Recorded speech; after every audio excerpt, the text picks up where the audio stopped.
Hello mga palangga, good morning. Today gagawa tayo ng kinilaw na isda. Una, ang ating nilinis na raw fish.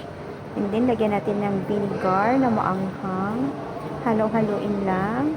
And then, ang ating calamansi, sobrang asim para malayo sa lansa at mabango ang ating kinilaw na isda. Halo-haloin ng haluin, parang nandito charot.